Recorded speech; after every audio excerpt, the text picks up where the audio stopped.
the same desire. May your hearts be united. This is a prayer from the Veda. I've only given it to you in brief.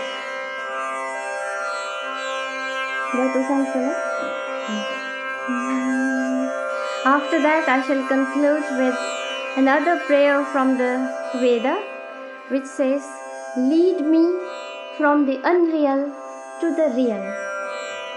Lead me from darkness to light. Lead me from death to immortality." Om, peace, peace, peace. This is another of the peace chants.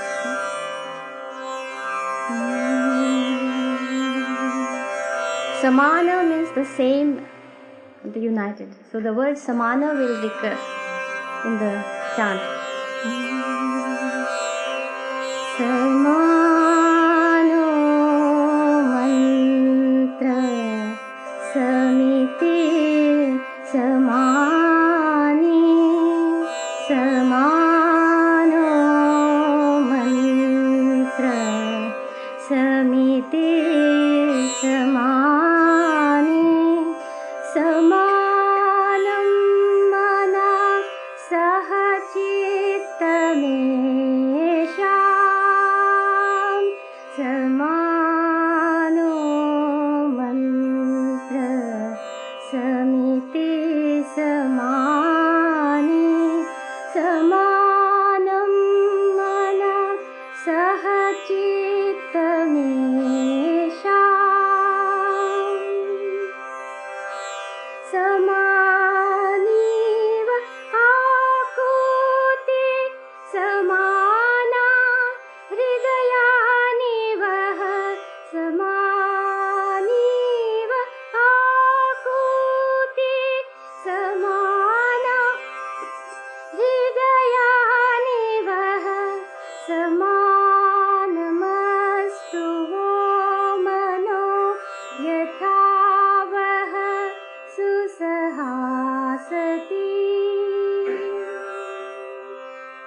Samano mantra samiti samani.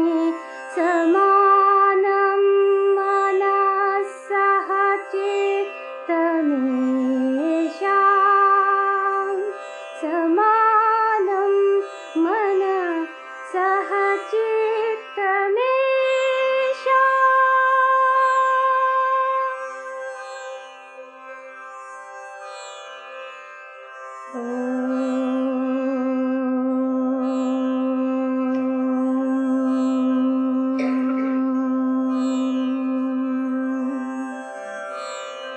Asato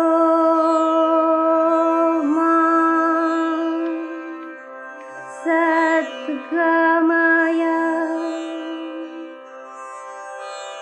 tamaso ma jyotirgamaya. Asato ma satgamaya tamaso ma jyotirgamaya.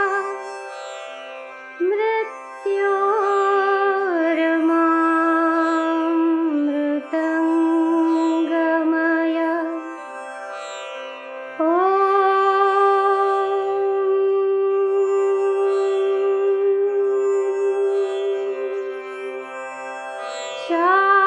Shanti, shanti, shanti.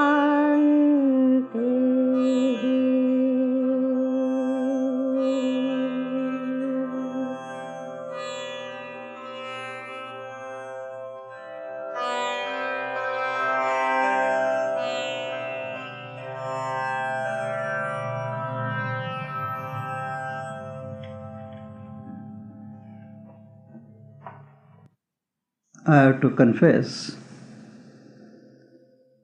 that I did not consult my brief notes which I had prepared for presenting this seminar,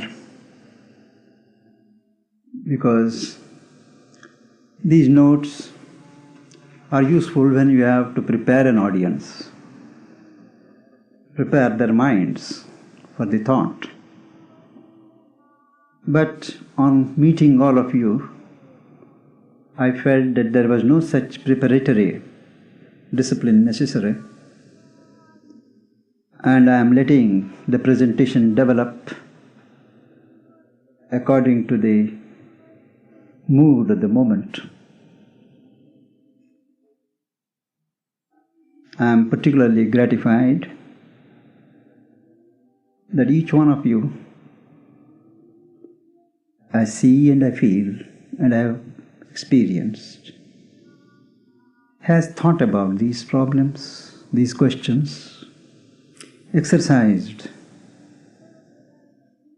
on the more serious aspects of life, and each one is in a condition, what we call receptivity, to whatever new expositions of eternal truths are offered. We spoke of the new consciousness. In fact, the consciousness is not new. It is an eternal truth consciousness which is new to us because we have only heard of it, read of it, but have not experienced it yet. And yet, we believe in it. Why do we believe? Because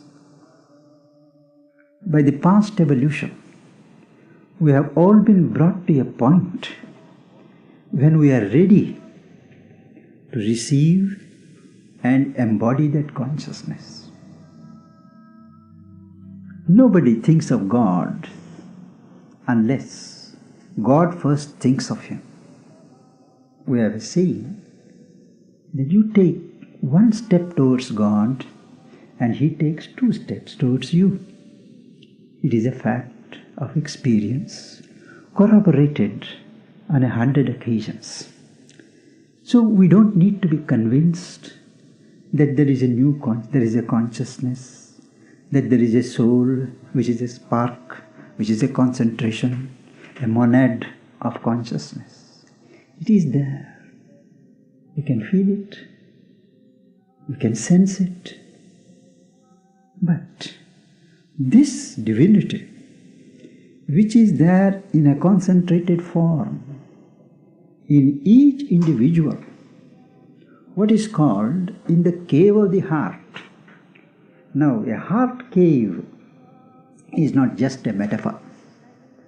It is a universal experience of mystics, that as one plunges inward, the passage grows narrower and narrower, and you enter into a narrow passage, like a tunnel, like a cave. That is why they said the cave of the heart. And as you begin to approach the presence, the divinity, the soul, it reveals itself not in the same way to everybody. That is why I always sound a warning to friends. When any teacher, any philosopher or a mystic says, this is the way in which the truth will be revealed or God will be revealed, please take care not to limit the manifestation to that particular experience. Yes, this is one way, but there are also other ways. So the soul, the divinity, may manifest itself, or you may feel it as a peace. Another person may feel it as joy. Another one may feel it as light. Another person may just feel a presence.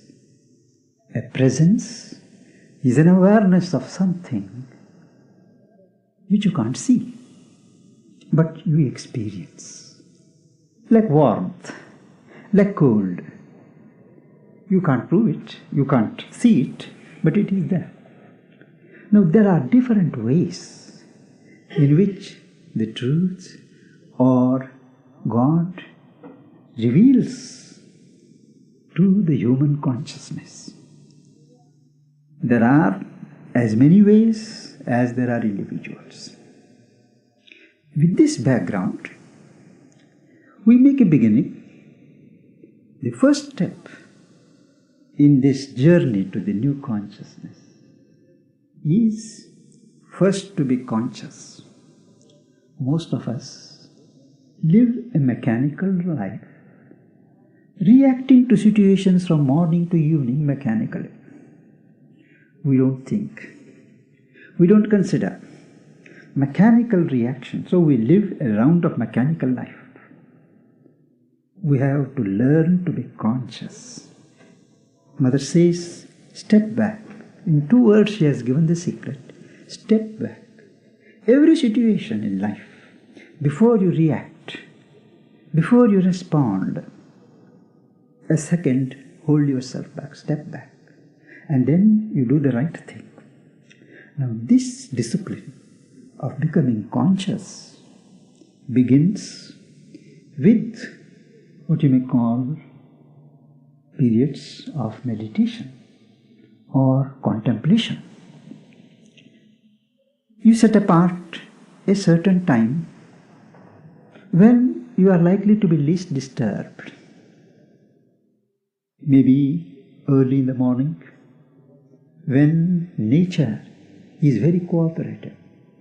Nature is still dormant.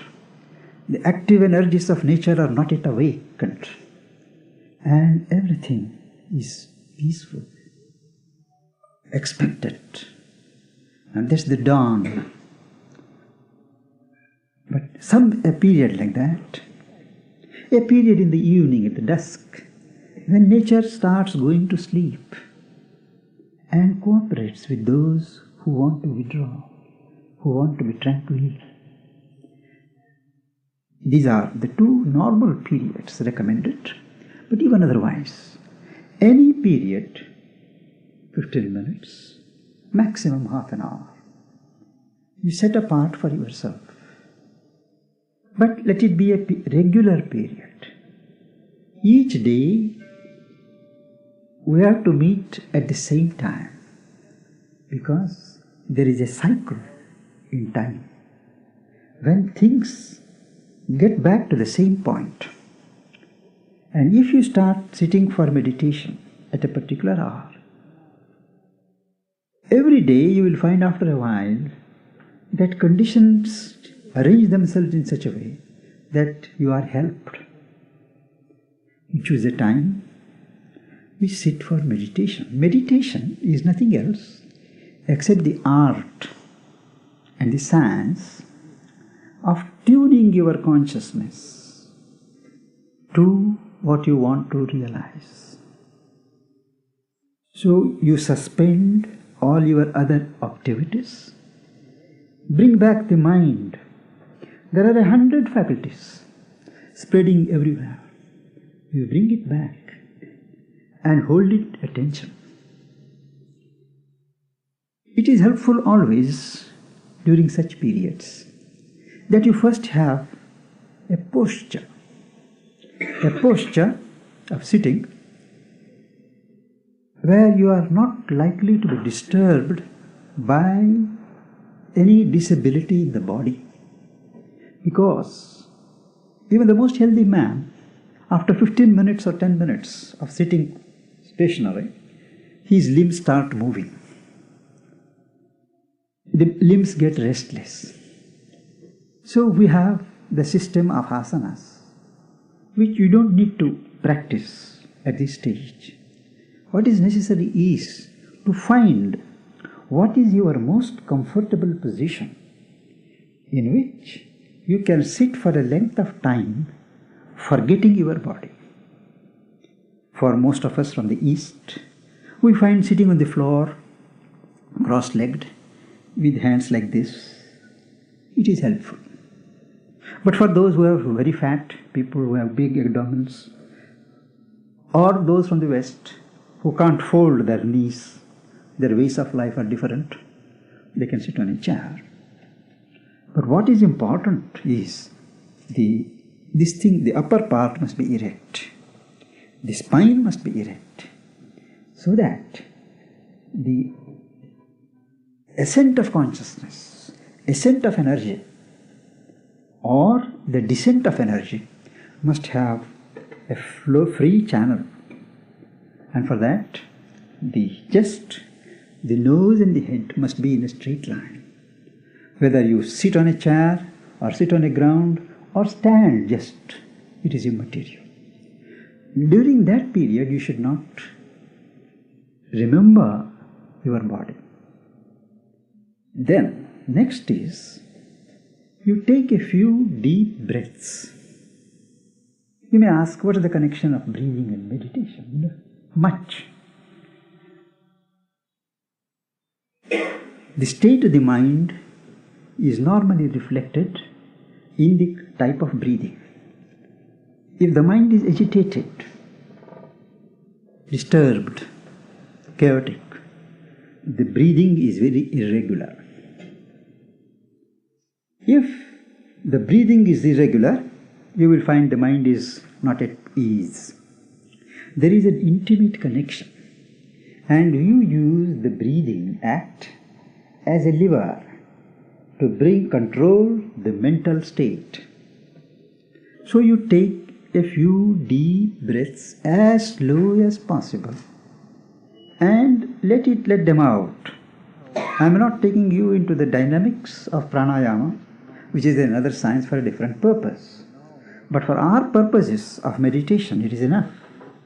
If you observe your breath and take in a few breaths deep and let them out, and you find the mind falling silent. Once the mind falls silent, you let the breathing go to itself. And you need something to hold to. There are 1,000 faculties of the mind, they are all brought together. So they have to be fixed. So you have a form, an idea, a sound, an experience, whatever. Now this kind of working out of a theme, dwelling of a consciousness on that theme is called meditation. Not allowing the mind to be distracted this way or that way, but follow one theme, one idea, one sound, one form, till after a time, long practice, you forget yourself. You become one with the object of meditation, object of concentration. And if it is God, you become one with that consciousness. This is the technique of meditation. It ends in a state of what is called trance, where the knower, the one who meditates, the one who seeks, he collapses and he becomes one with that which is sought. Naturally, the moment you close your eyes, there is an invasion of thoughts. People say that we are disturbed by thoughts. We are much better off when we didn't meditate, we didn't have so many thoughts. But it is not so. There are 1,000,000 thoughts in the atmosphere going round. We are preoccupied with our own things to notice them. And these thoughts have various origin. Thoughts of various people, thoughts of those who have passed, our own thoughts, thoughts of those around us, they're all there. We take notice of them when we have nothing else to do and sit quiet. One way is to let the thoughts flow. And as the thoughts flow, you should not participate in the thoughts. Observe them. And as you observe, the speed comes down and one day they come to a standstill, leaving your mind a quiet, silent mind, in which the truth reflects itself. The God consciousness pours in the form of knowledge, in the form of light, in the form of joy, whatever. Another way is to keep out each thought as an intruder the moment it tries, a very strenuous discipline. The third and the most practical way is to ignore the thoughts. Ignore the flow of thoughts, but direct your main attention to the object of meditation. Let the surface mind be busy with the thoughts, but the bulk of the mind must be centered this way. This leads gradually to what is called bifurcation of consciousness, so that the surface consciousness goes on attending to the normal needs of life, but the main consciousness is centered on the pursuit, on the quest, and is soul-based. This is, in brief, the technique of meditation and the purpose of meditation. And the first step in this discipline of realizing the new consciousness is, after becoming conscious, when you sit for yourself, you plunge into yourself. There is the center of consciousness is in the heart. And you try to withdraw and go within. After a time, you will be helped in the process. The soul itself draws you in like a magnet. Once your quest is serious, the test of concentration is interest. When you have that deep interest, nothing else can distract you. And you plunge inwards. You let the consciousness drop inwards and see what happens. Gradually, you find you are no longer bound by the external conditions. There is something in you which is stable, something which is immovable, something which is not affected. Well, you like that, you take your poise on that, and then still you want to go inside. And there you find a region which is the fount of what are called godly qualities or soul powers. Goodwill, friendship, kindness, benevolence.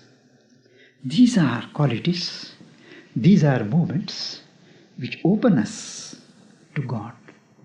We have also in us what are called the vestiges of an animal past, the darker qualities, hatred, violence, depression, darkness, envy, and all these.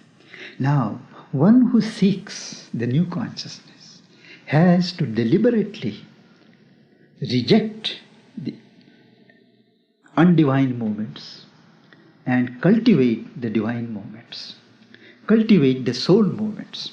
It may not pay us dividends in the worldly sense, but spiritually it purifies us. There is a kind of catharsis. The mother would say that at each moment in man's life, a choice is posed before him, whether he will choose the hard way and put his weight on the side of God, that is the truth and the right, or choose the easier downward way and slide downwards. When we speak and philosophize on determinism, free will and all that, we forget that whatever the ultimate truth, there is a sense in which each one has a working freedom. Recently, I was reading an English author in a book called The Mysteries. There he cites how the modern scientists, after having dwelt upon and discussed on the 3 dimensions of human consciousness, what is that? Breadth, length, and depth. They spoke of time as the fourth dimension. Very good. Now they have added, people like Einstein and others, still a fifth dimension, and that is the internal freedom to put the next step. Where you are going to put your next step, this way or that way, that is, you have got that freedom. That is the fifth dimension of consciousness. So each individual has a freedom to determine how he will put the next step. And each one of us has to put his weight on the side of truth, on the side of right, on the side of those qualities, choices which increase divinity in us and expel the animality in us.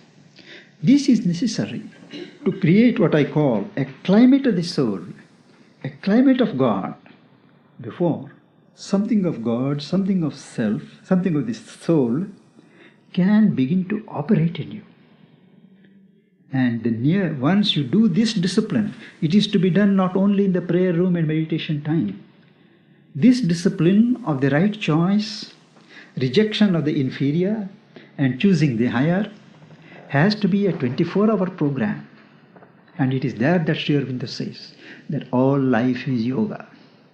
Every part of life has to be infused and lived in terms of these great truths. And as you do that, there is an automatic purification, elevation of consciousness. And when you reach there, the sanctum, where in the chamber of the heart there is the flame, there is the presence, you feel a sweetness oozing out. For no apparent reason, you feel a psychic feeling, a psychic consciousness. You feel at peace with everybody. You feel nice. When you look at nature, you look at people, you feel like loving everybody for no apparent reason. That is because a ray of the soul has touched you, has managed to come to the front as a result of the passage being opened by you, and has touched you. Now this is only an isolated experience.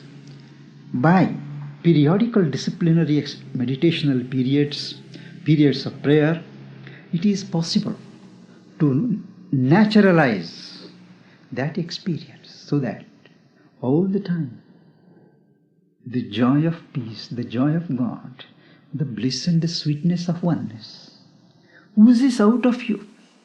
And when that oozes, it can't be contained in yourself. It is like perfume. It spreads. Hard people who are prone to darkness and depression, they suddenly change in your environs. You don't need to tell them anything. The force of love, the force of sweetness is such joy that it is almost, I had said, it is infectious. It catches on and people feel strangely uplifted, strangely elevated, strangely purified in the presence of such a person. And they feel we too should do this. Because the possibility is there and the path is shown. And the potentiality has been translated into a practicality. Now this is what is called the interiorization of consciousness. Our consciousness is normally exteriorized.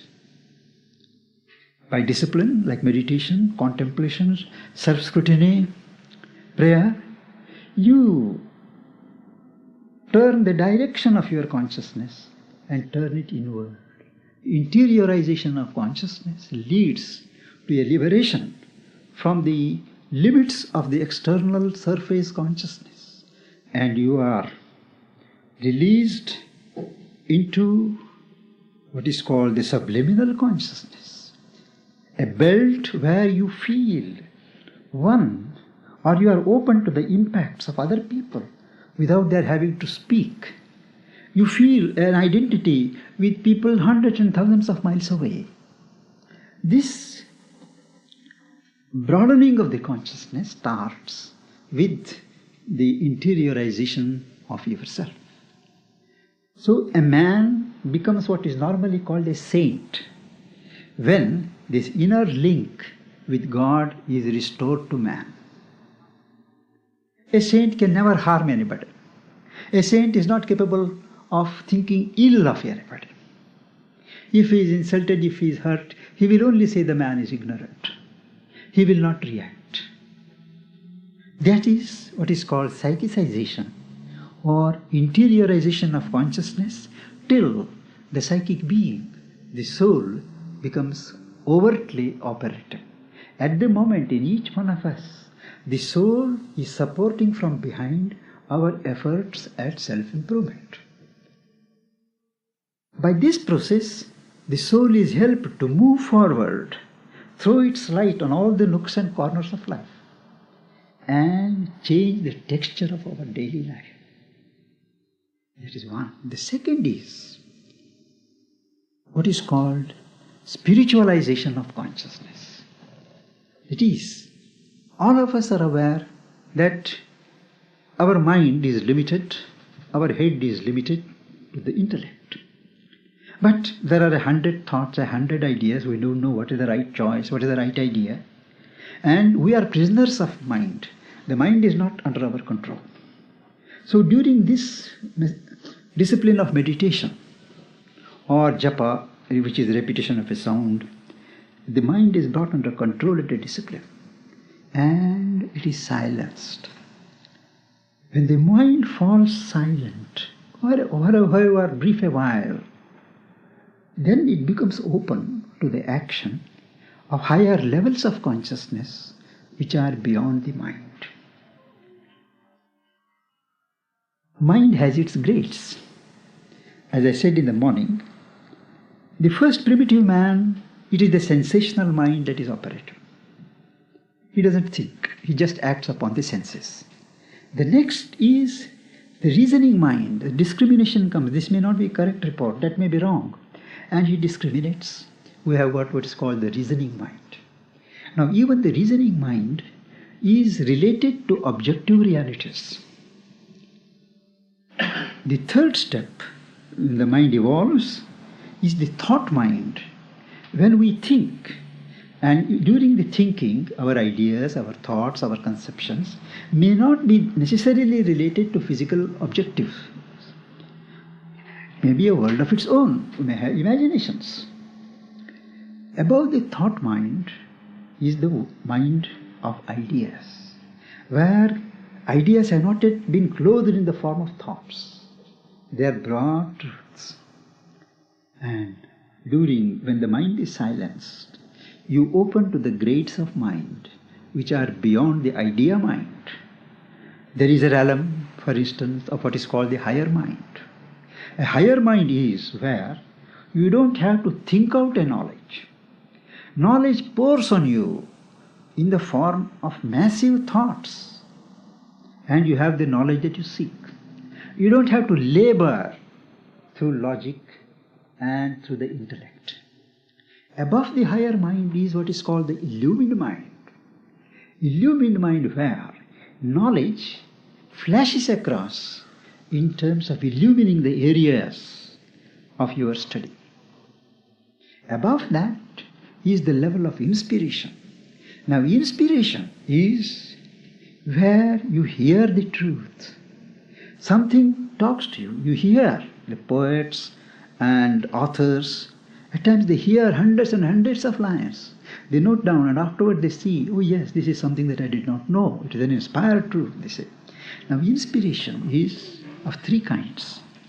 There is hearing of truth, the seeing of truth, revelation, and the discrimination of the right and the wrong, automatic. You don't have to reason out. There is a spontaneous discrimination between the right and the wrong. That is called intuitive discrimination. And there is the touch of intuition in the physical. That is, if I want, say 50 grams of something, if I put my hand when the intuition is active, you will find that I have taken out just the 50 grams. If I want to see a word in the dictionary, I open and exactly that page appears. It may have happened in the lives of many. We think it is a chance. No, it is not a chance. It shows the potentiality or the capacity in you to let intuition operate in your fingers. Now, all these capacities, They are waiting for man to evolve so that they can enter into man and they can be naturalized. And life will be much more beautiful, simple, direct, and without struggle. What you want to know, you can know immediately. What you want to visualize, you can see. What is happening 1,000 years, 1,000 miles away. If I want, and if I put the will, there is a revelation. You see scenes after scenes. Not only that, then beyond that is what is called the overmind. Now, overmind is a global mind where you see the justification of every movement in the universe. You realize there that nothing has been false, nothing has been meaningless. Everything has a truth behind it. Sri Aurobindo used to say that the opposite of truth is not untruth, but it is another truth. So when you at the overmental level, you find a oneness of things, everything related to everything else. There is a stress on the many, the multiplicity of creation. Beyond that is what is called the supermind, the Gnostic mind, the truth mind, where you see the oneness. All the multiplicity is held in oneness. So you are simultaneously aware of the truth of unity, the truth of multiplicity, both simultaneously exist. At our level, if you have the truth of unity, you discount or cancel multiplicity. If you believe multiplicity, you underrate unity. But there at that level, both exist simultaneously.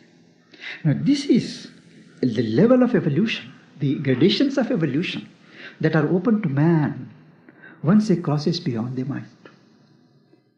And side by side, as you develop, the consciousness gets widened. The pressure is so much that you can't stay put in this one little physical body and the little mind. You live in a body, but your mind, your thoughts and your heart, they go on extending. There is a growing cosmicization, a universalization of consciousness by which you feel what others are thinking without their telling you. What you think, others are talking because they receive it. Their pains and griefs and joys sail through the ocean of your heart. And one suffers in the beginning. If the neighbors are hard up, if somebody else is in pain, the first reaction is to share the pain. But that doesn't help the other fellow. It only adds to our problems. So the solution here is, the spiritual man's solution is to impersonalize the whole thing. Once you get beyond the personal consciousness and get into an impersonal poise, all that just passes without leaving an effect. But you have the power to reach help to the distressed. These are the main steps: interiorization, spiritualization, cosmicization. And this is the scheme. Each one, it is not that these steps follow each other successively. They are all simultaneous. We have to practice them in a simultaneous movement. To make it possible, the mother propounded a fourfold scheme of life. That is, she said, the divine manifests in the mind as knowledge, in the soul as love, in the vital dynamism as power, in the physical as beauty. And an individual who seeks a total perfection, who seeks to embody the new consciousness which is total and integral, has to practice this discipline on all four levels. On the physical level, on the material level, we have to learn to feel the presence of God, worship God in matter. It has become very fashionable to condemn those who have certain material objectives, material ends. When I was in West Germany last month, some of the people were very apologetic, saying that we are very materialistic, we are far removed from spiritual things, we are involved in technology. But I had to tell them, but what is wrong? The demand of the time spirit is that you experience God, the divine consciousness, at every level. And man lives first on a material level, and first he has to perfect his material life. You have to learn to organize and build your physical life in terms of beauty, in terms of rhythm, in terms of harmony, in terms of elegance. The West has taken great strides in organizing life to an almost material perfection. I have been observing every detail. They are so perfect and so careful that almost the last word has been said in material perfection. Only the spirit is lacking. For what purpose? It's not meant for only personal enjoyment, but it is to express the values of divine beauty, elegance in life. Beauty is the priestess of the eternal. Beauty interprets the eternal. Sri Aurobindo says in an epic, beauty is the impression showing where he has passed, the Lord. So we have to build things in a mold of beauty, seeing the divine value in beauty. The basis of the Greek aesthesis was precisely this, to express the God consciousness through physical beauty, beauty of form, beauty of movement, which is rhythm. They organized the whole thing, it developed into the Olympics. It was not just for sake of display of physical prowess, no. They wanted to express a deeper consciousness through the physical form, the right proportions, the right vibrancy in movement. Now all those have to be cultivated. Today they are finding in certain experiments in California how in jogging, running, football, baseball, everywhere, you come to a stage when you are completely involved, you lose your physical material consciousness. You open to the action of something vast, something impersonal. You forget the body is running. Now they are doing certain research. I met some of those people and are very much interested. It shows that the time has come when the divine consciousness has to be explored and lived in the physical body at a physical level. You don't have to reject. It is wrong to reject what God has given. You must cherish in the right spirit. Build without attachment. In one of the Upanishads it is said, all this world is for habitation by the Lord. Do not covet another's possessions, for all is the Lord's. Renounce, and renounced, enjoy. It is, you can enjoy a thing only when you renounce a thing. You renounce your claim on that thing. Then it yields full joy, and that anticipation, apprehension of losing it is not there. To vitiate the enjoyment. Now, as I was saying, physical life, the day-to-day life that we live, has to be developed in terms of beauty, harmony, love, good relations, and elegance. It should give a certain contentment, aesthetic delight, to see things, a lawn, a garden, a motor car, the way you keep it, the way you run it, there is an art. And the West has developed this thing to a remarkable degree. And they should go ahead, but add other dimensions to this fact of life. The second is power. The main motive for most of our activities is desire and ego. And we get bogged. We are elated when things succeed, depressed unduly when things fail. There is always a tension, and action binds.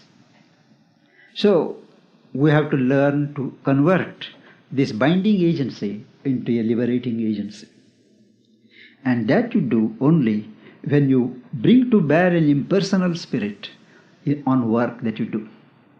No man can live without activity, without working. And the way to work, the way to pour activity is to do it as an offering to God, as an offering to the divine, and do in an impersonal way. When you do that, the quality of the life work improves. We normally think if the personal element is not there, the quality will decay. But if the orientation is Godwards, you work for an ideal, you convert your work into something as an offering to God, then the whole dimension, the context changes, and work becomes an impersonal work, and there is no fatigue at the end of the day. The true test whether you are doing activity in the right spiritual way is whatever the results, they do not upset you. Second, whatever the work, they do not fatigue you. And you develop an impersonal power. You become an instrument of God, of a higher agency. In work, you are guided, and you thrill to the movement of an energy which you feel that it is not your own. And third is building of love in your heart. The emotions of the emotional being are effervescent moments. They depend upon external causes. But this love of the soul is a self-existent factor. You have to play down the human emotions or turn them Godward. Nobody is asked to dry up human emotions. Human emotions are to be deepened, given their full value, so that they begin to partake of a divine character. Human love is turned into a divine love. Human service is turned into a service of God. And fourth is the broadening of the mind. A constant effort to see the other man's point of view, instead of always self-justifying, to think that the other man can be right, to see the diverse points of view, harmonize the so-called irreconcilables, and then proceed further. No two points can be reconciled at the same level. You have to go beyond them, and then only you can harmonize them. This constant progression of the mind, broadening of the mind, prepares the way for the divine to manifest as knowledge. This fourfold scheme of perfection has to be practiced by everyone, whatever is station in life. This doesn't need a guru, this doesn't need a special teacher. Each one can be his own guide. Each one can be his own teacher. Because if we are sincere, we know what is true, we know what is not true. And it is one of the signs of the times that all over the world there are number of experiments, projects going on in this direction. I come from an ashram in Pondicherry in India, South India. Now an ashram is a place, normally, a place dedicated to a spiritual ideal, where the teacher lays down the ideal, the objective, and builds the path and helps others to tread that path, creates conditions in which things are favorable for practice of that discipline. I come from an ashram founded about 55 years ago by Sri Aurobindo and the mother, who said, the aim of life is life divine. A perfect man in a perfect society. An awakened man has more responsibility to the society than an unregenerate man. And they opened the doors, saying that we will receive all those who are prepared to make a clean break with the past and plunge into the new. And from a paltry number of about 20, the number today is at about 1700 people living in one place. It is not one place, means I don't mean one campus. We are spread over an area of 15 miles, interspersed with the town people and the villages. Wherever we needed, we took houses. And we are about 1700 permanent people staying, with about a floating population from all over the world of about 200 to 300 people every day staying there. And each one who is a member of the ashram, the community, the spiritual community, he is maintained by the community. We don't earn our living. The idea is persons must be freed from having to devote their energies to earn their creature comforts. So the mother said, here I am, and God willing I shall support and help all of you, provided you undertake two things. One is not to own private possessions, wealth. Two, to engage yourself in activities that will develop your consciousness. Third, to share in the collective work where there are hundreds of people living together. There are naturally collective needs, food, workshops, schools, all these activities. There are about 100 different group activities that are represented in our community. We have people from all over the world, at least from 25 to 30 countries. There is no distinction between the rich and the poor, between the white and the brown and the black, between men and women. In the East, it is a very important thing to know that there is always a division between men and women. But there, she was the first person to break that barrier in the East. And we are given full freedom to hew out our own individual paths. The broad lines are laid down. There are no mass singings or mass services and all that. There are only common meditations on certain fixed days. The rest is we learn to progress through work, unselfish, disinterested work, develop relations with our fellow men on basis of equality, collaboration, cooperation, and not of competition and rivalry, and practice meditation. But meditation only as a means to develop our consciousness, which can be poured out in activity. We have schools, we have workshops, we have printing presses, all types of technical people who have come to offer their skills. We have a center of international center of education, where again children are there from all over the world, but there are no fees that are charged, because she said that she doesn't want to sell education. And an education that is given for children is based on completely different principles of the growth of the soul, the development of the human potential.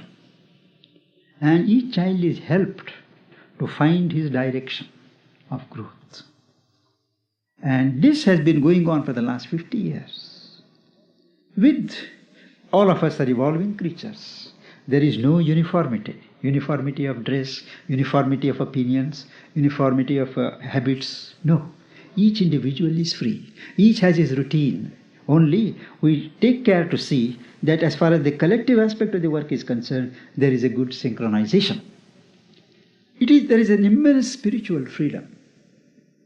There is no set steps of yoga one by one you have to do, because each individual has his way and he is given the freedom to tread his way. And as long as our teachers were there in physical bodies, we would refer our problems, our experiences to them in writing, and we would be guided, we would be helped. After they have left the physical body, we don't feel the gap, because they have left such an immense amount of writings. 15,000 pages of Sri Aurobindo and about 20,000 pages or so of the Mother. All are being issued in a collected form. They contain explanations and guidance on every conceivable situation in spiritual life. After being satisfied with the results of a collective living on a different basis, which could well form a prototype for a new pattern of living to humanity, which has been terribly disappointed both with the laissez-faire of the Western democracies or the uniformity of life and denial of freedom, personal freedom in the communist countries. And humanity is fumbling its way, which is the right step. Sri Aurobindo and the mother have demonstrated in our ashram that only a spiritual basis of living, collective living, can truly show the way. In an interesting passage in his book, Ideal of Human Unity, Sri Aurobindo points out that the French Revolution failed because while it gave liberty, it denied equality. A minority started tyrannizing over people and killing them, so that there was the counter-revolution. In Russia, they gave equality but denied freedom, liberty. So that revolution also has really failed, though it is being kept alive in an artificial way. The true revolution of humanity will be when you accept and practice the ideal of fraternity. Unless fraternity is practiced, neither liberty nor equality can be achieved. And to give this fraternity, feeling of brotherhood, feeling of unity, feeling of equality, is the object of communities like ashram. And being satisfied with that, she has initiated a new experiment 10 years ago called Auroville. Auroville in French means the city of dawn. It is also in memory to Sri Aurobindo. And that city is intended to house about 50,000 people from all parts of the world. And there again there are only two conditions. To accept that private property is a value of the past. Not to own private wealth, but to regard everything as common wealth. Second, to devote your time for the development of new culture, culturing of consciousness in different dimensions. But as part of it, each one gives his best to the township, to the collectivity. An artist, an engineer, an architect, a doctor, all they give in their respective fields what they can contribute. But each is maintained in decent standards of comfort, given Medicare, food, lodging arrangements at a certain good standard, which is considerably higher than a normal Indian standard. And we have so far about 500 people from 20-25 countries, distributed in about 25 settlements, agricultural settlements, agro-industries, orchards, agricultural farms, workshops and so on. Slowly it is developing, and we have about, I feel, about 75 to 100 Americans, about 150 or 25 Frenchmen, the rest Europeans, Indians, some from Africa. All that, a certain universal, I won't call it universal, a planetary culture is being evolved when people rise above the barriers of race, religion or class. All are equal and all accept the ideal for which they have gathered, to demonstrate the ideal of human unity externally and internally, inwardly, to prepare to embody the new consciousness, which bases itself in its expression on love and expresses itself in equality and freedom. That is Auroville. We are having no doubt certain teething troubles. That is inevitable, where so many individuals have gathered, and human nature, the old habits, atavistic habits, try to reassert themselves. Then the social opinion goes on. And what is most interesting for you is that in Auroville we have no boss. There is no head. All the communities and these people, they govern themselves. They produce at least 1/3 so far of what they need. And the rest, the world has extended its goodwill and support through the UNESCO, through the various governments, and we are receiving help in money and in kind. And that keeps the experiment growing because the whole world is interested in seeing whether such an experiment, which was used to be called utopian at one time, idealistic later, can really show the way for collective human living in future. And we get teams of study teams from the United Nations, from various countries, to see how we are meeting the problems of human settlement. This, in brief, is the background of the experiments in which I have been involved, directly and indirectly. And I would welcome those of you who are interested to pay a visit to these places and see what kind of things are going on. When you read in print is one thing, and when you see firsthand, it has a different impact. And those of you who want to come have only to get the necessary visa from the Indian consulates in your respective places. And if we have got arrangements for guests at any time of the year, we have got about 10 or 12 guest houses suited to different budgets. And you would be welcomed so that you could see what is going on. You could tell what could be improved. We are a very humble lot of people, always willing to learn and serve. And one of my purposes in coming like this is to share and to learn. And I am happy to admit I have learnt a good deal during my last 2 or 3 visits to these places. And I have been very much enthused that we are moving in the right direction. From the response that I have been getting all over this continent, from up to San Francisco, people are so enthusiastic. They ask, we start so many new communities and they die, they don't live. That is because many of these New Age communities in this country, they are started by one man and they depend upon that one person. He doesn't create an alternate leadership, and there can't be single leadership hereafter anywhere. Everywhere it has to be a collective leadership.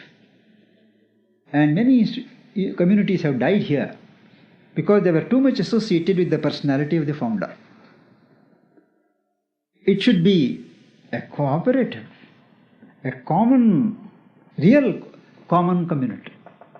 Then there is a chance of these new experiments. And 100 such experiments are necessary in 100 countries before we can say we have found the solution. We are trying. Everybody is trying. We are one of them. But we feel we have something to offer. And you are all welcome to see.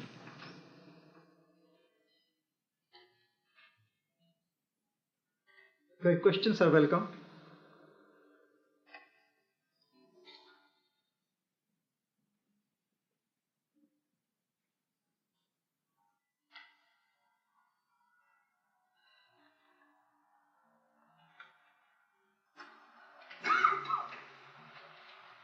Yes. Would you say something about the role of physical yoga? Physical yoga. You would be interested to know that in the west of your country, it is called Hollywood yoga.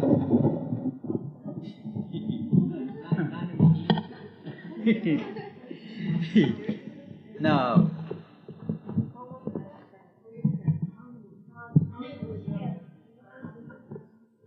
our friend asked me to say something about the physical yoga. So I told him, as upon a point of information, that in the West, that is in the Californian region, physical yoga is called the Hollywood yoga. It is really called the Hatha yoga in India.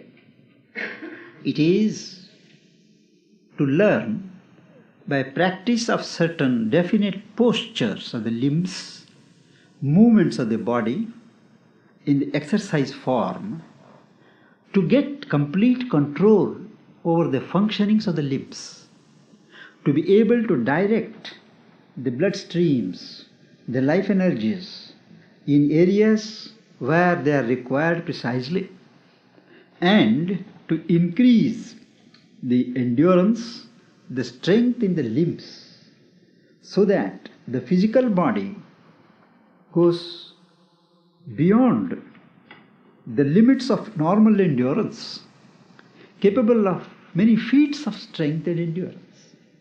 And when this physical yoga is combined to the yoga of the breath, and the breath is manipulated in a certain way, the body becomes so light that it escapes the law of gravity, and you have what is called levitation.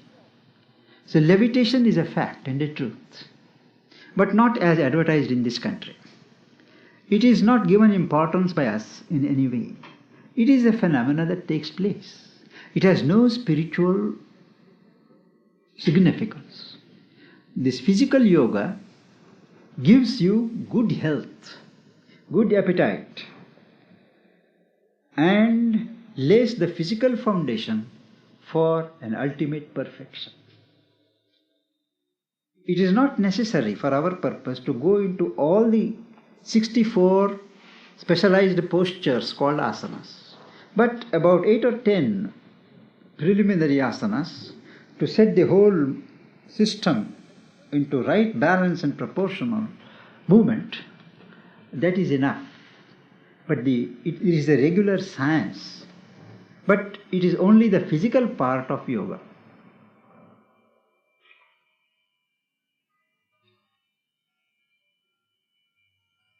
Yes? Could you tell us something about your understanding about life after this one? What happens to the consciousness? Yes. This is an important thing.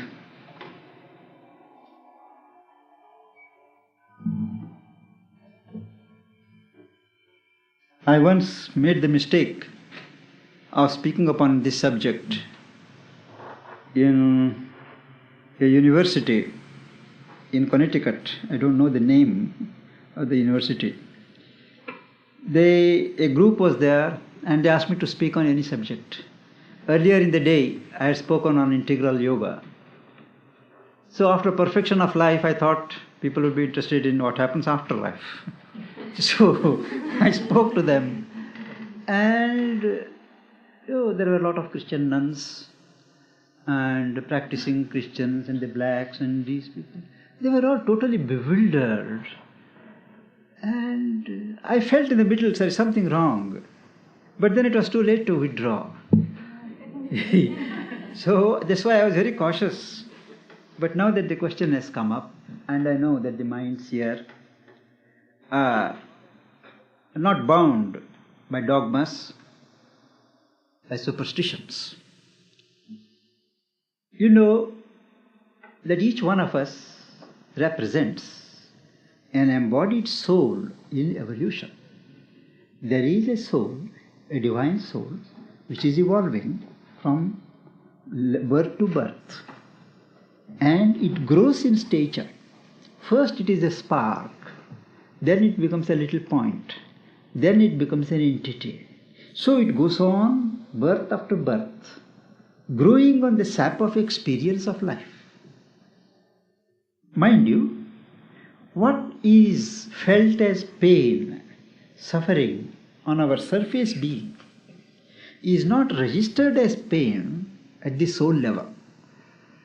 The soul grows both by pain and pleasure. It sees the relevance of each experience and adds to its consciousness.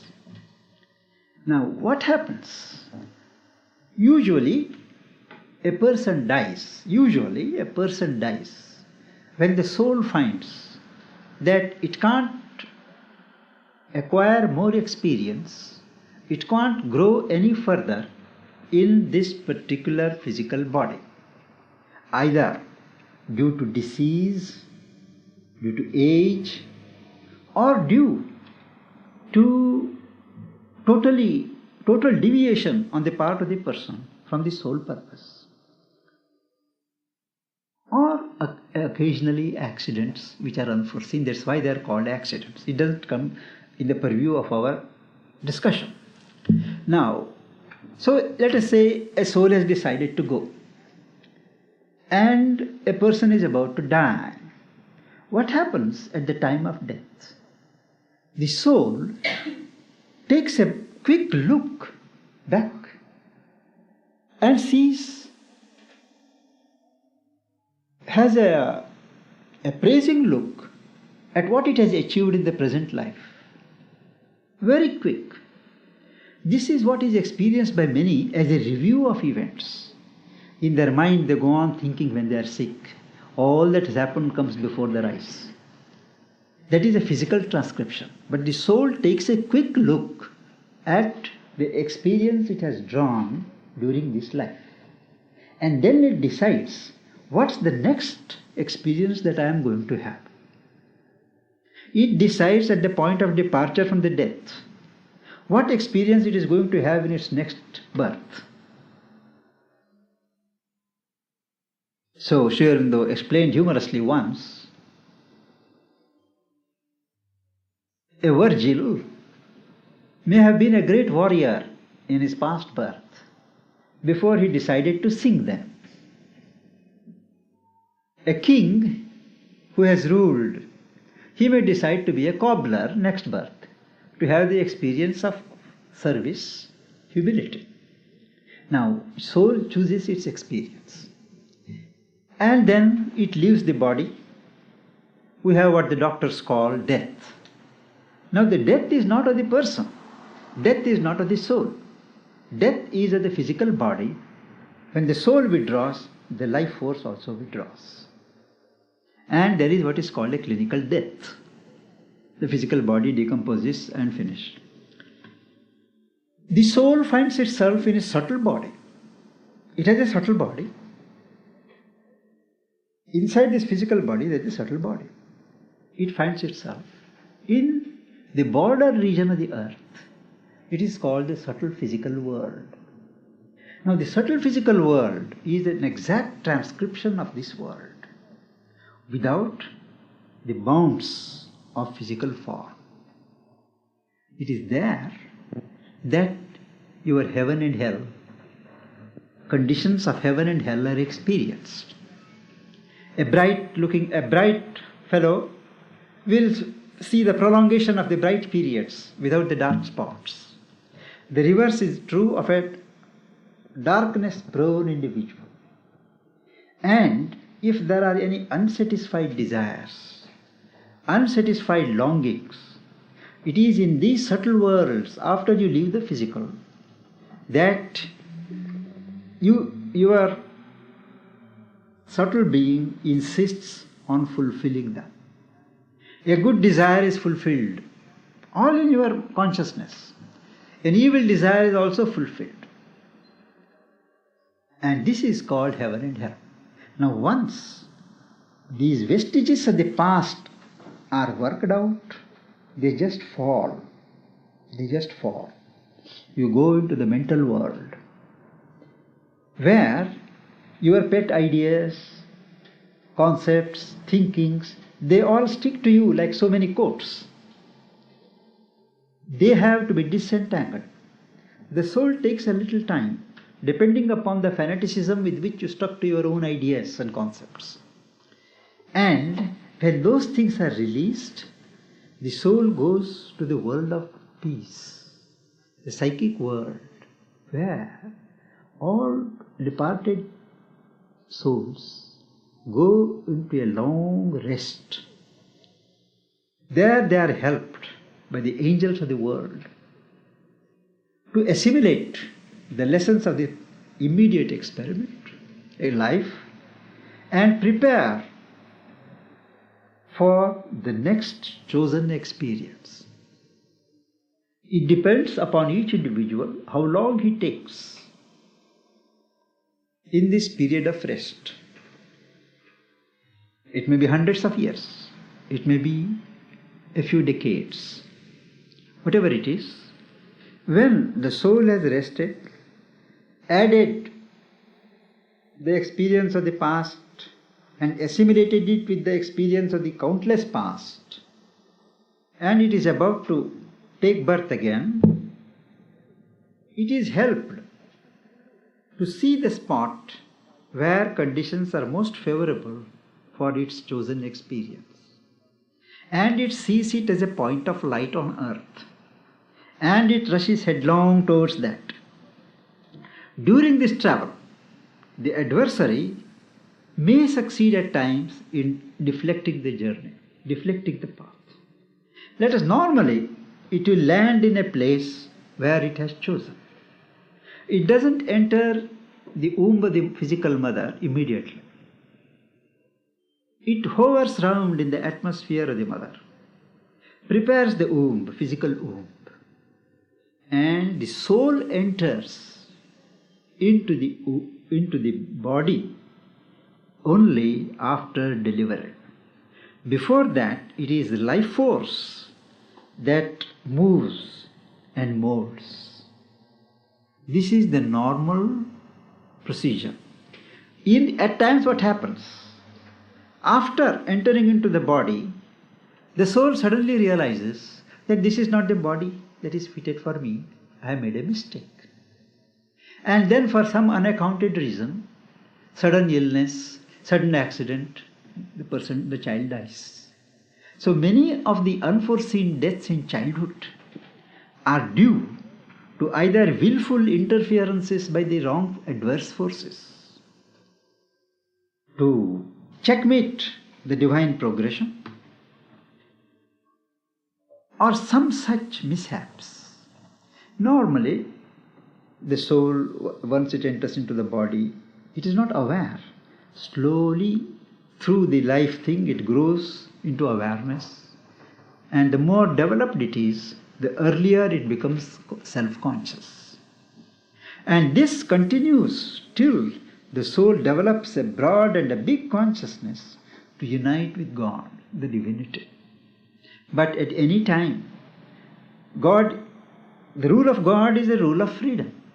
So each one of us is given a freedom to refuse the path of evolution and withdraw from this ladder and merge back into the impersonal reality. That is what is called salvation or moksha, the release. They don't do the grades. The soul refuses, I don't want all this labor. But each one is given that freedom. The karma comes with you. I mean, No. When you take a next birth. Yes. The previous births. Does the karma of the previous birth come with you? Definitely. What about the mind? What about? What about the mind of the previous birth? The mind itself. The mind, the vital, all these are dissolved in their external formations. You understand? You come with a new mind. You come with a new life energy. But the tendencies, the habits, the proclivities of the mind are determined by your karmic load of the past. A person who has done a lot of evil in the previous birth will not suddenly become an angel this birth. His original tendencies will be bad, But then the environment is there, the grace of God is there, he may turn a new leaf. After a certain period of crisis, he may become good. But everything in this universe follows a law. There is nothing arbitrary. Man determines his own future, and God gives him freedom. As I said in the morning, man punishes himself, God does not punish, God only helps. It is that old conception, the Judaic conception in the Middle East, which is common to many religions, of God holding the scales of justice and awarding punishment and things like that, threatening people. The fear, Mother used to say, that fear is a deliberate perversion introduced by the adversary in a creation of love.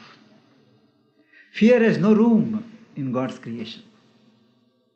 We should love God and not fear God. this conception of fear has done a lot of harm to human consciousness. Yes?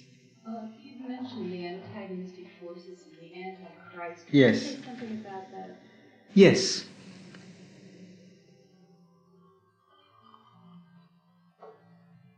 In the process of creation, a number of beings, emanations, were put out by God to carry out His will. They are called the angels in Christian theology, the gods in Indian philosophy. Now, many of these beings, some of these beings, they were really parts of Himself. Each one is given freedom, as I said. They revolted against the divine will. They said, why should His will prevail? Let us build our own creations. They are called the Titans, the adversaries. And they are a host. So all those beings who have rebelled, revolted against the divine rule, they constitute the host of the adversary. And the divine Godhead has allowed them freedom to learn and change. God does not destroy anything that comes out of Himself. He gives a long rope, and the adversary, some of these big, large beings have converted themselves, have become agents for God's work. Some have refused and are still at work, building, developing falsehood, destruction, hoping to defeat the purpose of God in creation. Originally, they were issued from God. They deflected to some other orb. And the soul not being that conscious, it goes straight and realizes, say, after 6 months, after 2 years, that it is in a wrong place. And that is how many of these untimely deaths take place. Yes? I was wondering what the source of all this information that you've just given us about life after death is. Yes. And I was always also wondering about the concept that at the moment of death, or just before, Yes. the soul decides on the next Yes, life, yes. when presumably, with all the help of the angels and everything, it could make a much better evaluation, I would think, afterwards than at the moment of death. I'll tell you, but the last question first. It is a law of freedom. When the soul decides, it decides on its own. How? It decide at that moment, Yeah. rather than some later moment. Yes.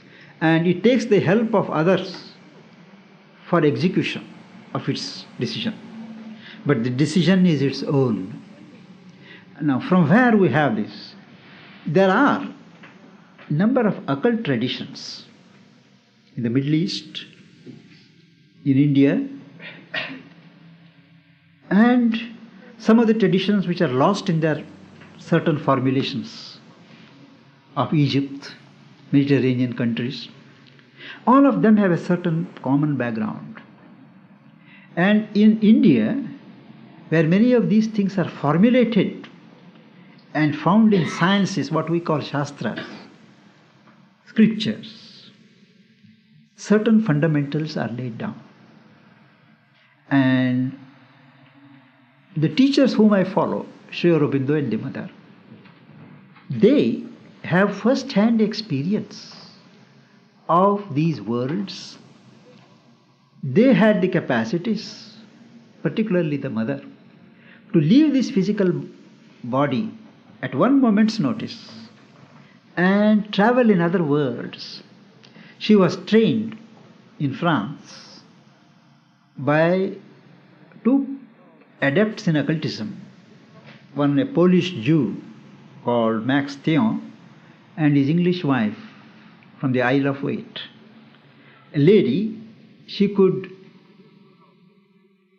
change 12 successive bodies, one after another, and go to the source of life. So the Mother had that art, and she would gave all this information and systematized it, many parts of which are corroborated in the after-death literature of the Theosophists. They don't exactly, correspond, but there are many common elements.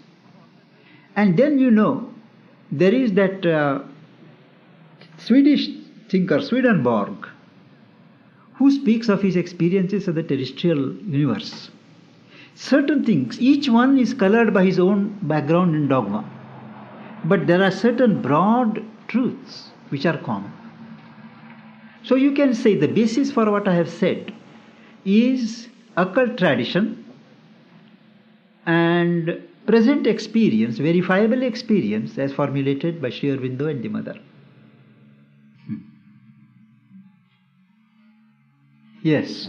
Yes, in your interpretation of the Shastras, in the references to lokas, do you consider them to be states of mind like heaven and hell, or actual geographical locations, say, in the cosmos, either of the visible cosmos or perhaps the invisible cosmos?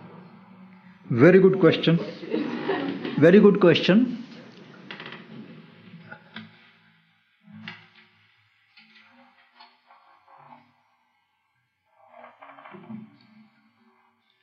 In the spiritual tradition,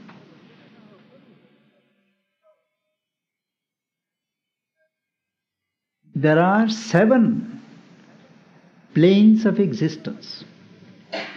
Each plane of existence forming a particular formulation of the divine consciousness, like the plane of matter, the plane of life, the plane of mind, the plane above the mind, the supermind, the plane of delight, ananda, the plane of consciousness, chit, the plane of true existence, sheer existence, sat.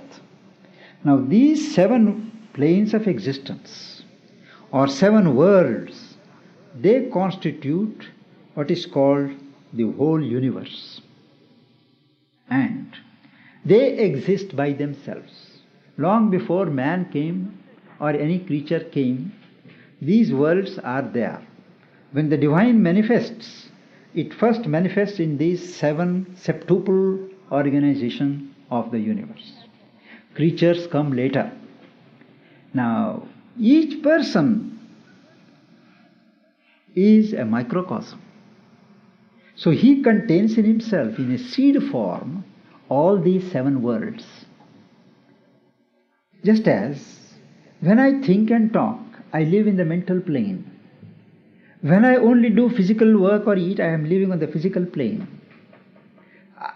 Embedded in me are the 7 worlds in principle. In organization, they are there. But in principle, they are in me. So as far as the individual formation is concerned, they are psychological. But as far as the macrocosmic thing is concerned, it is a regular organization which exists by itself.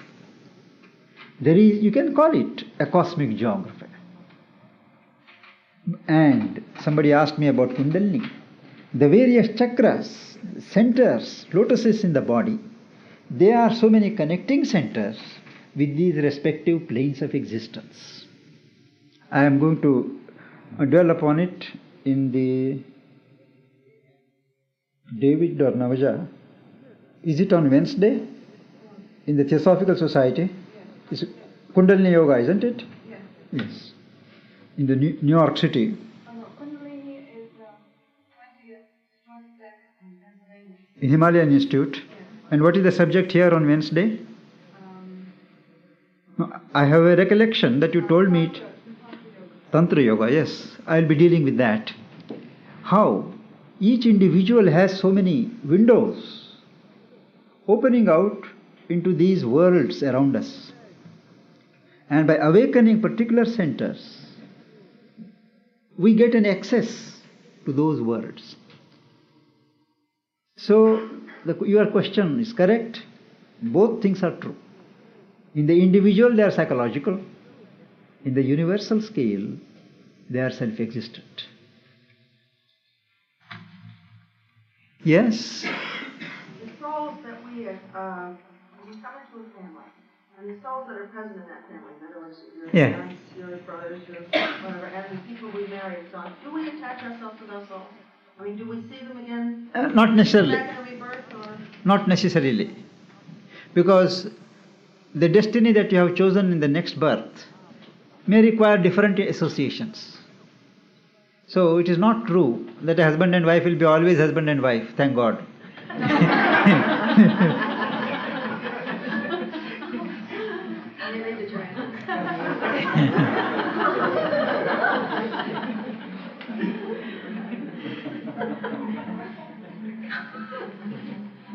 Yes?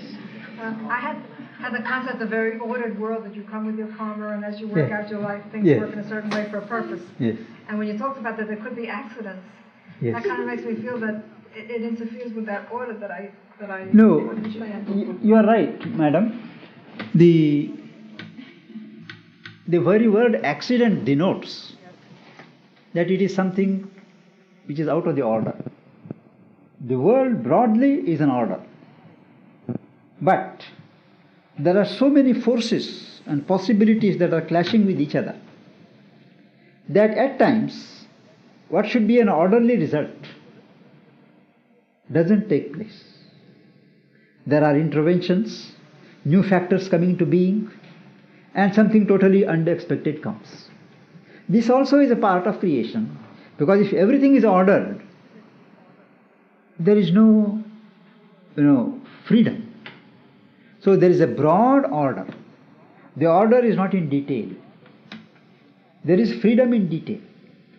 And accidents take place normally when there is the intervention of the adversary, the forces or the agents of the adversary. Particularly accidents which take place, motor cars, planes, they are always brought about by these hidden forces which are always on the lookout to create situations of confusion, death, defeat God's will towards truth, towards light, towards glory. So accidents are called accidents because they break through the scheme. And as one grows more conscious, as consciousness organizes itself, the scope for accidents get less and less. So you can visualize a state in an individual progress when accidents can't take place in his life. Because before an accident can happen, he is warned, self-warned. No, there is something, I don't need to go to that place. Something holds him back. And next moment he sees there is an accident. We have seen number of such cases. There is a guidance, there is a grace of God.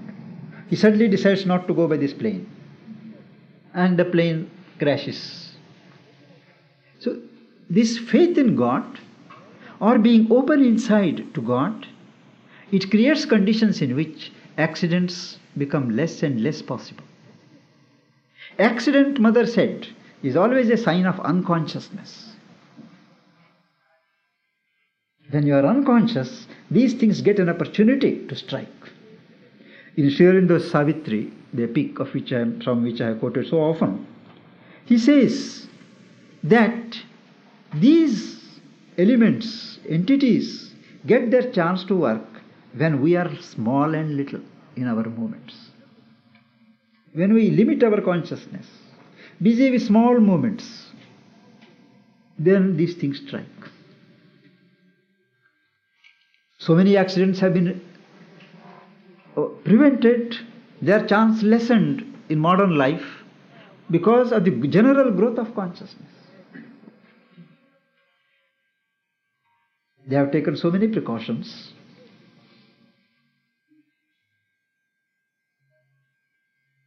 Some accidents are results of our unconsciousness. A few accidents are a result of the nefarious activities of the hostiles.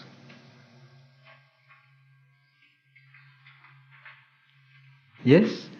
Do you believe that God take birth as a man? Means do you consider Rama as Yes. God?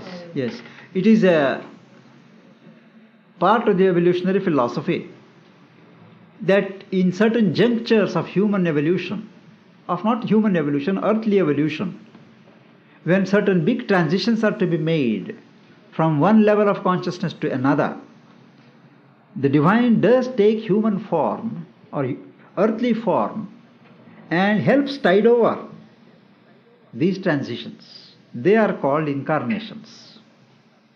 And we believe that there have been a number of incarnations and there will be as long as the evolution continues.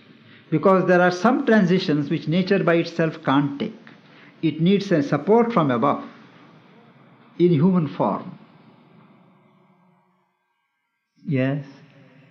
I was wondering, in connection with your talk about accidents, what about a war when what might be technically called an accident happens to 1 million men?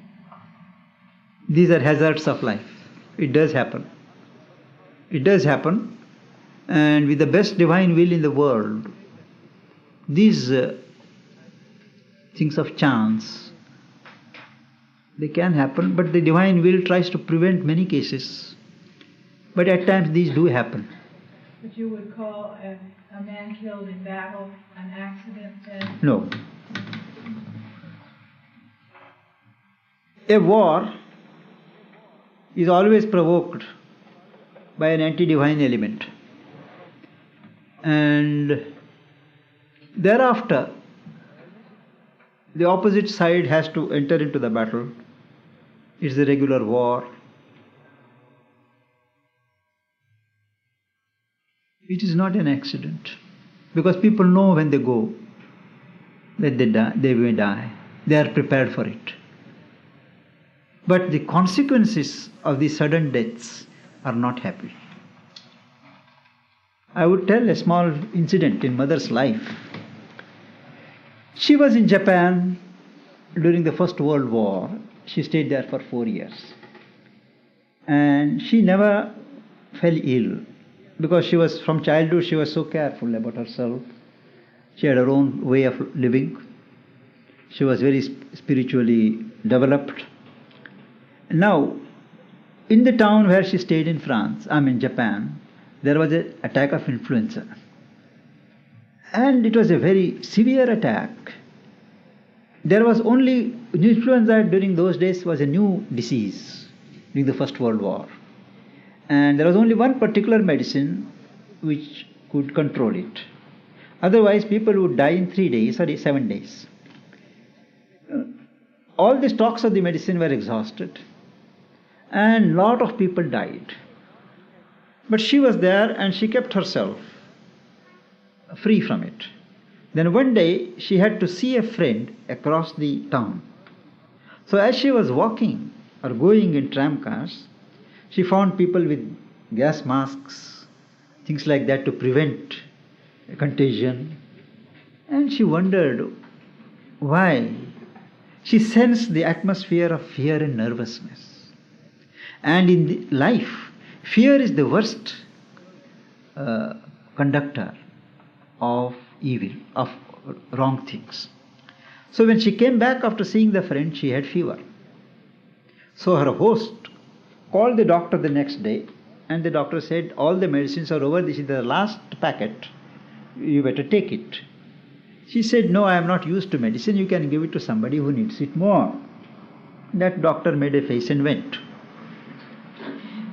Then the fever was very high, continued, and then suddenly she felt some being in uniform, but with only half the head. Half the head or headless it was? Headless. It was a headless trunk. Only the uniformed body was there. And that person was trying to strangle her neck. She felt she was dying. She summoned all her spiritual courage and strength. and gave a fight to this entity, and the person afterwards was defeated and he fled. Next day her temperature came down and she read in papers that the disease has gone and people are recovering their normalcy.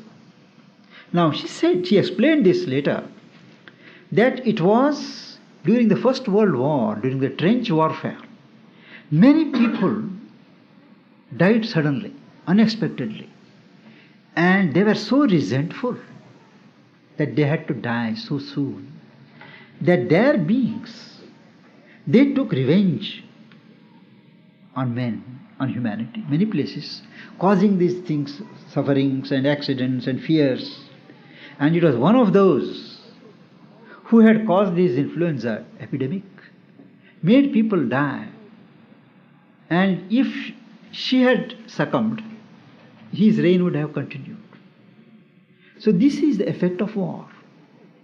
It creates tremendous resentment, helplessness. So war is evil. And I suppose in future there will be no world wars. Now hereafter, a third world war is not possible. There will be local battles which the big powers will fight on third people's territories. You see, test their war arms and all that, but no world war will not take place. And why do you say that? Because certain new elements of the consciousness of harmony and love, they have definitely entered the earth. And we spiritual seekers find it reflected in our inner life. That forces of violence, forces of things, out externally you see them so blatant, but inside they have lost their strength. And whatever the hydrogen bomb, whatever the neuron stockpile, these are all right, each one will deter the other.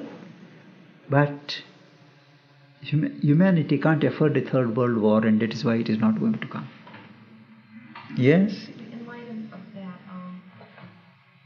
would you make a comment on the dire predictions that many psychics have given us, especially Edgar Casey, I'm sure everyone's familiar with, given us for the next 20 to 30 years in this great transition to the Aquarian age, earthquakes and famine and this whole thing? No. I know all those predictions, and I believe somewhere it was 61 that they said huge earthquakes will take place in San Francisco, and people sold their properties and went into the interior and all that. Same thing happened in Bombay. They said certain 8 or 10 planets are going to meet together and certain cities will be destroyed, and they quoted predictions of all these Casey and others. But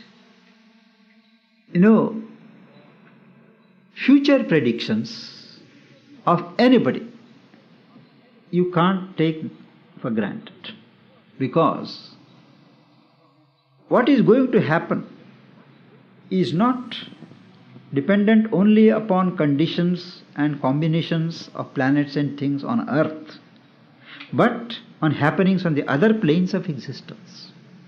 And other planes of existence, there are various possibilities struggling for supremacy.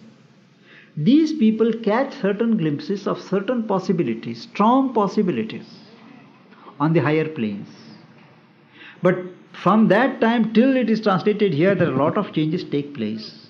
New forces come into the situation. And you can take it as a rule that these predictions will not be allowed to come true. But it is true the Aquarian age is going to start in 2000 AD. And we are all going to have new conditions. And such are the old things which refuse to change, they will be destroyed. It is necessary. A great destruction is sometimes necessary before a great beginning can be made. So the 2 world wars, whatever the evil things that they did, they destroyed many, many age-old institutions, ideologies, cleared the ground in many ways. The First World War made the League of Nations possible. The Second World War, the United Nations. It is the hope of the future on the political level. They have done, United Nations has done so much. It's easy to criticize any constructive effort.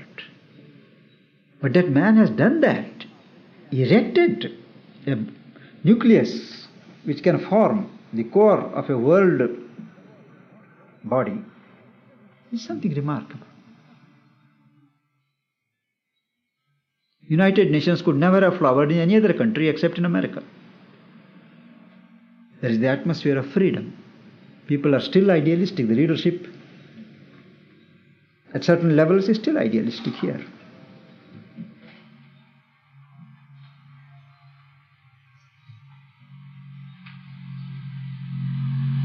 Yes?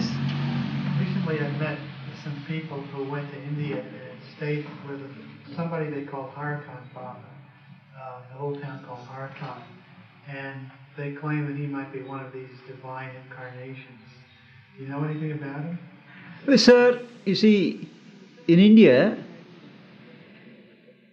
disciples of every guru claim that he is a divine incarnation.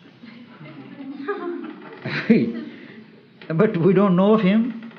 He may be a great man, he may be a God-realized man. We don't know anything.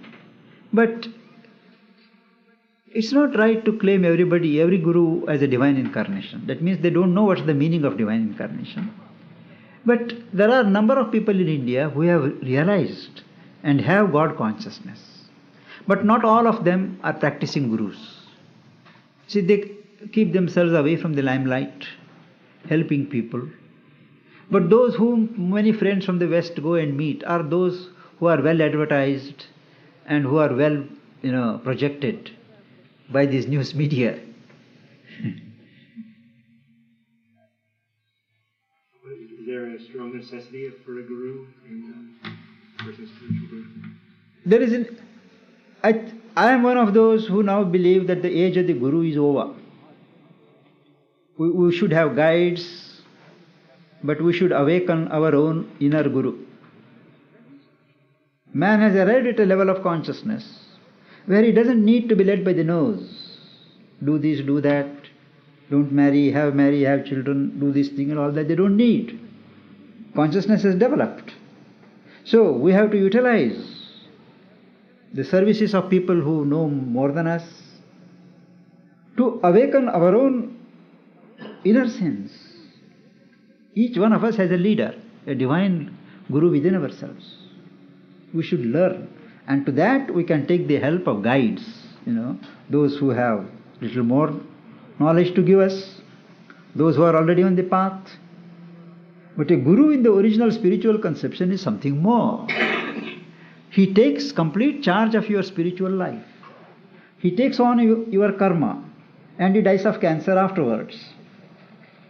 And it is he who does the sadhana or the yoga in you. This is the ideal guru. But not all gurus who claim the title are that, you see. And particularly in view of the disrepute which many people have brought upon the institution of the guruhood, it is a sign now that the gurus are not required. Man can arrive by himself. One can always take help, guidance, But to surrender oneself to another individual and be guided by him in everything, partly I tell you it is laziness. We don't want to work. We go for every little thing to him. That won't work now. In the 20th, 21st century it will not work. Yes, madam? How to differentiate a true spiritual leader in that case? Yes, this is a very important question which I have often been asked. What is the question? How to distinguish a true spiritual leader? Am I right?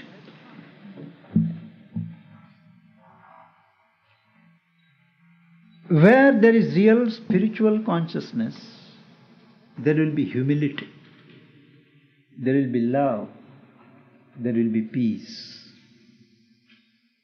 He will never arrogate to himself a superior pedestal. Where he is, you feel a peace, you feel a sweetness. Where you feel excitement, where you feel excess of energy, you can suspect. Spiritual energy flows into peaceful channels. Vital energy under pseudo spiritual colors will make you feel big, will make you feel powerful, will make you feel conqueror of the world. But these are not spiritual. Spiritual is, there is a sense of purity, peace, and a quickening of aspiration for God. These are signs of a true Guru. Sri Aurobindo describes how a Guru is a child leading children, a light lighting other lights, a power of God calling other powers to God. That is, he is one of you. He is there to serve and not to rule. He will never be the boss.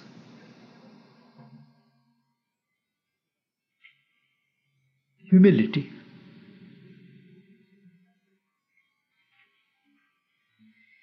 Yes. Do you believe that there are certain mental states caused by possession? And if so, is there any way to help people out of that possession? Yes. The question is whether I believe that there are certain mental states caused by possession. It is true. Possession is a fact. There are certain spirits, either of dead people or those who belong to the spirit world, that want to dominate certain lives. They enter into the atmosphere of people, usually those who are a bit deranged, who are nervous wrecks, who are in a certain state of imbalance. That is, they provide an opening. And then these spirits get into the person's atmosphere and influence his thinking, take possession of the mind, so that the person really feels he is doing it. And the spirit does havoc through that individual. That person is ruined, and through that person, lot of other things are disturbed, put in a chaos. And that's the purpose of these spirit interventions, intrusions. What happens in many cases is, the persons who are possessed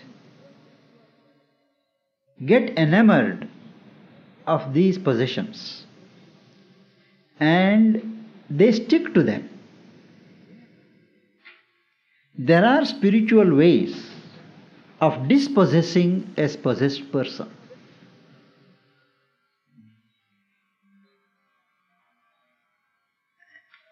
Either by bringing to bear a higher state of consciousness, or repeating certain mantras, spells, using the name of, for instance, Jesus Christ, or Om, and such things, or pouring sanctified water, sprinkling sanctified water. There are many ways. But what has been found, that after the person is dispossessed by religious or occult means, those persons feel themselves empty. And they want again that excitement. And the thing comes back. This has happened in our ashram so many times.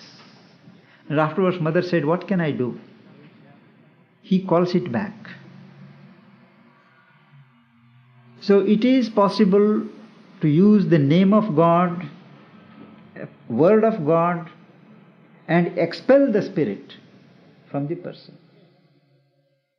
But whether it can be a permanent expulsion or only a momentary expulsion depends upon the person concerned.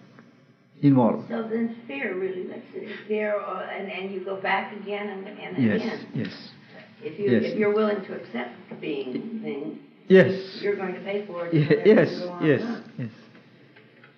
But they don't feel that they are suffering or paying for it, Those people feel a strange excitement. And they like that. They like it. And the purpose of these spirits and these beings from the other world is, in doing so, is to get experience of the earth life, interfere in earth life without taking the trouble of undergoing a human birth. They like to utilize an already existing machine for their purpose. Yes, please. Does the use of drugs or alcohol open up the way for the spirit? Alcohol, I can't say, but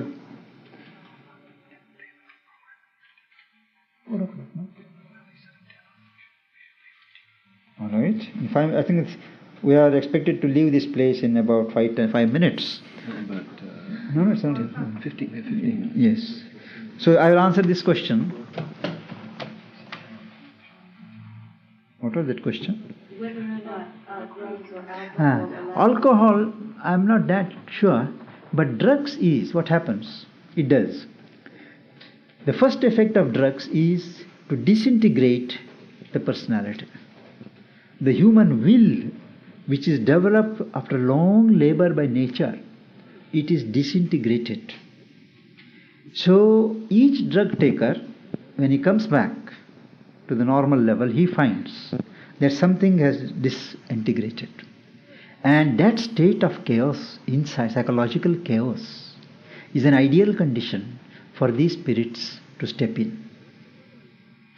Drunkards, so much damage is not done. Alcoholics, so much damage is not done. Their will is weakened, but not broken.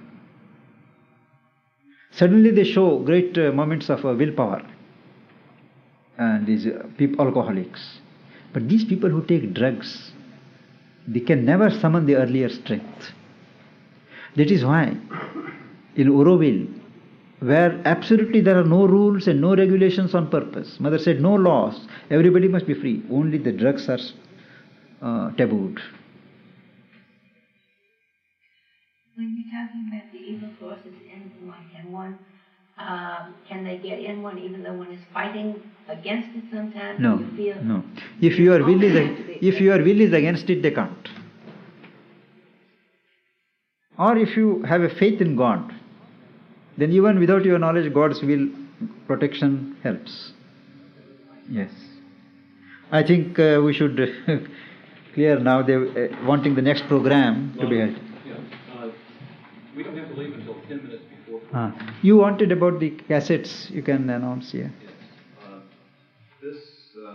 These two sessions have been recorded, and when we have tea in the main house, if anybody is interested in receiving copies of the tapes, cassettes, or something like that, contact me. I'll arrange. We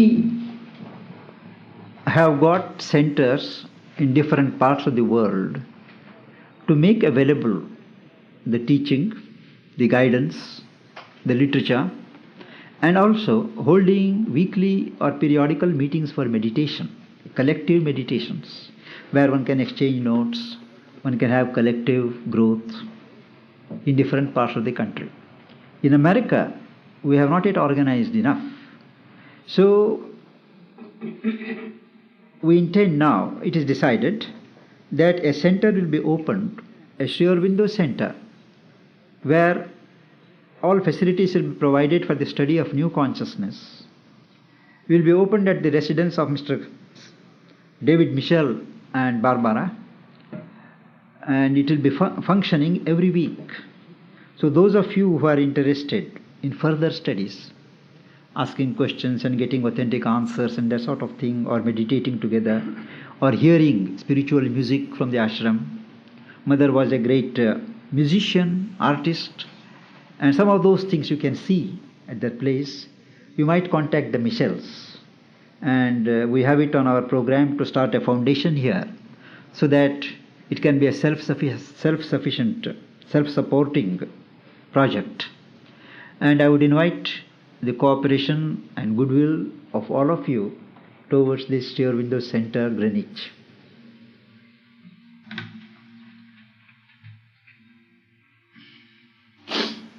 We are not to move for 10 minutes more, is what he said. Yes, sir. Yes, there it is.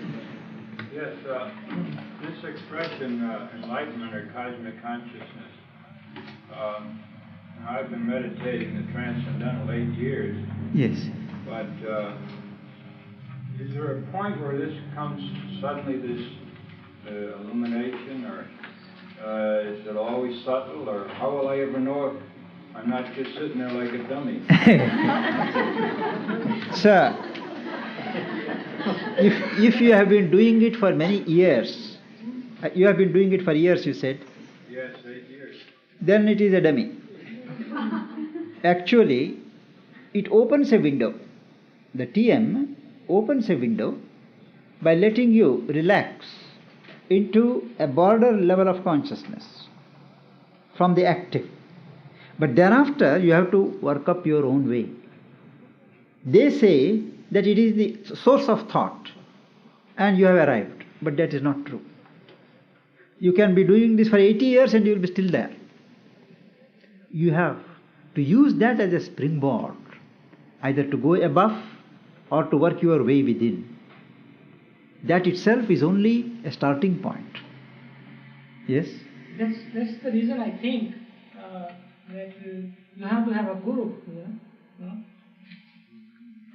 Techniques Yeah, are... I understand. I'm not trying to Yes. dispute your ideas. No. But whoever are associated with Arvinda Asana, Yes. most of them are highly intellectual people. And that is why the common people in India try to stay away from it.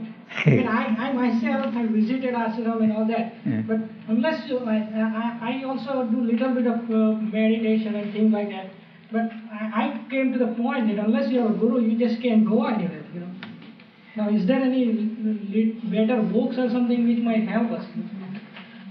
Till you find the books, you can treat me as your guru. There is no harm. I suppose you don't find me too much of an intellectual. Then I am not meant for you. Yes.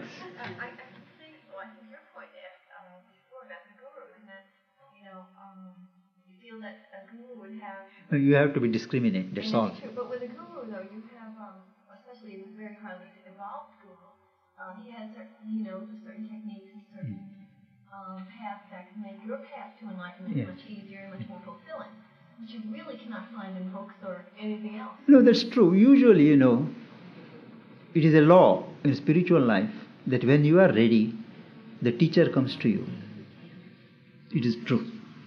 He may come in the form of a human being, he may come in the form of a book, he may come in the form of a message, but when you are ready, the teacher is there. You don't have to seek the teacher. You see, I'm just joking with my Indian friend. I'm not prepared to be a guru of anybody, but certainly I can help people to find their guru within themselves. You see, that can be done. And it is true. What he says is true. There is too much of intellectualizing in some of these people. But in this present age of the mind, a proper intellectual appreciation and clarity is necessary also. You can't just say, have this faith. But why should you have faith? There was a time when you should say faith. But today man will not give his faith unless he is given a certain frame of understanding. So a mental approach is also necessary for man as a mental being. But I thought part of the reaching that point is this total surrender of Yes, mind and yes, heart. yes. And It's that's true. the hardest thing to But that surrender must be made to God. To what? God. To God. And not to a human representative. Yes. That is the thing. Unless, actually, there are about 8 or 10 types of gurus in our scriptures. a guru who shows the way, a guru who points, a guru who instructs, a guru who pushes you, a guru, a God-appointed guru who takes responsibility of your spiritual welfare. So there are so many types of guru, and you have to be discriminating who belongs to which category. A guru, a true guru, commercial considerations will never enter into his scheme of things. It is a sin in our Indian tradition to receive money for spiritual instruction. It is a sin. Just as among healers, if you take money, it is a treason, to the truth. They don't take money. In our India, there are certain traditional physicians who have certain herbal remedies, which are not scientific in the modern sense. They cure fractures by just putting some bandages and a herb, but they won't take money. They said no. It is a traditional thing that has come down and we have to use it. From God it has come, for God it is to be used. Certain traditions are there. That's why I say a guide is necessary. Who can put you in the path, who can tell you what is what, who can show you where you have arrived. But a guru is one to whom you surrender. But is it wise, after all that has happened, to surrender yourself to everybody who comes and says he is a guru? You see? Yes, sir. It would seem then that your advice is to just keep doing as much as you can, learning as much as you can, and that when the time is there, the time is right, it happens. Well, no. When the right time comes to increase your effort, change your effort, if you have that faith, you will be guided. But you have to go on working to increase your consciousness. We are talking here of how to participate in the new consciousness. That is God. And you have to be exerting yourself all the time, consciously. So just keep trying. Yes. And as you try, you will be doing something and you will be progressing. And what you need at any time, it comes. There is a cosmic intelligence overseeing everything, and that does help. Yes? Are humans aware of whether they've lived before? I mean, Yeah. how do we know if we've lived before? Well, these things can't be proved normally. And it is good that I don't remember what I was in my past birth, because that previous knowledge will interfere with my life now. So it is a providential arrangement that normally I don't carry remembrance of my past birth. But there are enough proofs, if proofs are wanted. But apart from proofs, if you accept evolution as a truth, reincarnation is a corollary. Because you can't evolve everything in one birth. You see, you can't, even as a human potentiality, you can't exhaust in one birth. So it requires a series of births. So it is logical. And if you need to be proved, it means that kind of thing is not for you, that approach.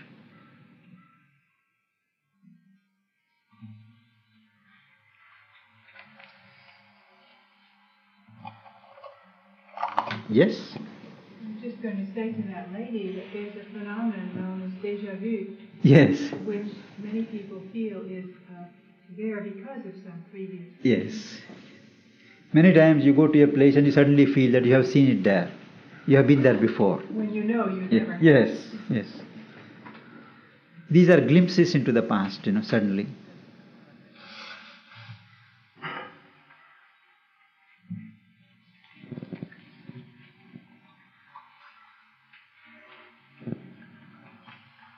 So my answer is, the ideal condition is to have the inner guru. Till you reach that condition, you can utilize any human guru. Understand? But a human guru is different from what is called in spiritual traditions the God representative. They are not too many available everywhere. Yes, sir. I think I recall you describing earlier the ashram at Pondicherry as an experiment in living. Yes, well, from one angle, it is an experiment in collective living on a new basis. Is the idea that it may be a model? Yes, okay, exactly. Then I think you said that it was, what, maybe 1/3 self-supporting? No, it is yet growing, sir. It is only 6 years old, 10 years old. Okay. And we want to make, we don't want to make it self-sufficient, but we want to make it self-supporting. We want to have interchange with the world. It shall not be an isolated colony. So, dependence upon the outside world for our support and sustenance, that should be remedied. So our aim is to produce enough to live by ourselves, and then export and all that our things to the outside world to have an interchange. So you do have a vision of Yes. it being totally self-supporting. Yes. And we do believe that there will have to be many centers like that all over the world with a certain coordination and exchange before it becomes a viable, real alternative. We may have to change many things. We don't know how far the mind of man is ready to adopt those means everywhere.